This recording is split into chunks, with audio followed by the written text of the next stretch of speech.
আজকে আমি আপনাদের শিখাতে চলেছি হাতে তালুর এক্স-রে কিভাবে করা হয়। ধাপে ধাপে আমি সবকিছু দেখাবো। Step 1, machine setup. X-ray machine চালু করুন। প্রয়োজনীয় ফ্যাক্টর যেমন কেভিপি মানে কিলো ভোল্টেজ পিক এবং এমএএস মানে মিলি অ্যাম্পিয়ার সেকেন্ডস সেট করুন। এই ফ্যাক্টরগুলি সঠিক ইমেজের গুণমান নিশ্চিত করে। স্টেপ 2, রোগীকে সঠিকভাবে পজিশন করা। হাতের তালুর এক্স-রে সাধারণত দুটি প্রধান ভিউতে করা হয়। এপি পজিশন মানে অ্যান্টেরো পোস্টেরিয়র ভিউ। রোগীর হাত টেবিলে সোজা করে রাখুন। নিশ্চিত করুন যে হাত সঠিকভাবে কেন্দ্রে অর্থাৎ সেন্টারে রয়েছে। প্রথমে এপি পজিশন প্রস্তুত করে এক্সপোজ দিন।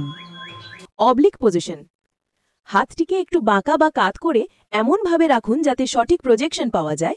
এরপর অবলিক পজিশন প্রস্তুত করে এক্সপোজ দিন। Step 3, image processing. এক্সপোজ দেওয়ার পর কম্পিউটারের রোগীর আইডি মানে পেশেন্ট আইডি দিন। সিআর ক্যাসেট বা ডিআর প্লেট সাবধানে স্ক্যানিং মেশিনে প্রবেশ করিয়ে স্ক্যান করুন।